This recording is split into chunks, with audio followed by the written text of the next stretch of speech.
Collector Nellore message நீங்க எல்லாம் கையெழுத்து போட்டு கொடுத்துருக்கீங்கல்ல அந்த காப்பி ஒரு நிமிஷம் இதை பாருங்க. இங்க பாருங்க. சொல்லுங்க சார். சொல்லுங்க சார்.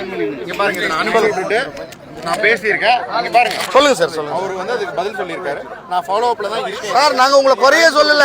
நான் சொல்றேனே இந்த ரெண்டு கவர்மெண்ட் முன்ன இல்லாம இந்த கவர்மெண்ட் எங்களுக்கு செஞ்சு கொடுத்துருக்கு. இருங்க நீங்க செஞ்சிருக்கீங்க. அரசாங்கம் இப்ப வேலை பாக்குறீங்க. நாங்க இல்லன்னு சொல்ல வரல. எல்லா அதிகாரியும் அனுப்பிச்சு வச்சீங்க. ரொம்ப நன்றி. முதல்ல நன்றி சொல்லிக்கிறேன். இப்போ என்னன்னா ஃபாலோ பண்ணிட்டு இருக்கோம் சார். ஒரே நிமிஷம் சார்.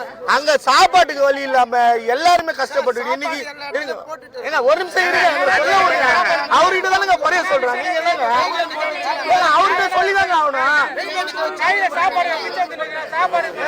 அவரு எங்களுக்காக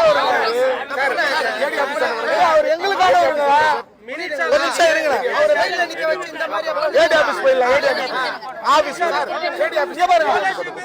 பாருங்க இந்த மாதிரிலாம் பேசக்கூடாது. தப்பு.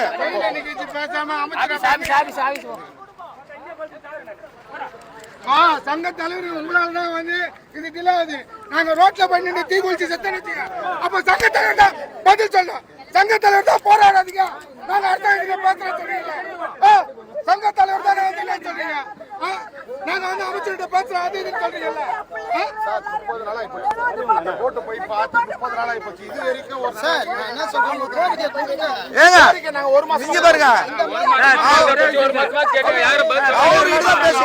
அவரு தான் பேசிட்டு இருக்காங்க. நீங்க என்ன நீங்க எதுங்க கவர்மெண்ட் எதுங்க போங்க. எங்களுக்கு ஒரு வழி நல்ல வழியை காட்டணும்.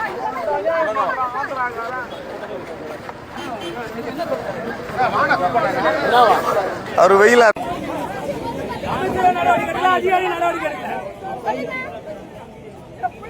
நடவடிக்கை எடுத்துக்கிறீங்க சொல்லுங்க.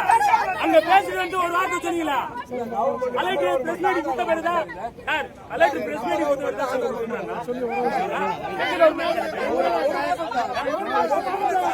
சொல்லுங்க. இப்ப இந்த கேனக்குடி முடிஞ்சிச்சா? இதுல இருக்கு அவங்க 10 லட்சம் 5 லட்சம் கஷ்டப்பட்டு கடன் வாங்கி சோத்து கஞ்சி இல்லாத ஒரு 3 குடும்பம் வாழ்றதுக்காக போட்டோ முடிச்சா போட்டோ முடிச்சு ஏன் உள்ள நாங்க கேடுனா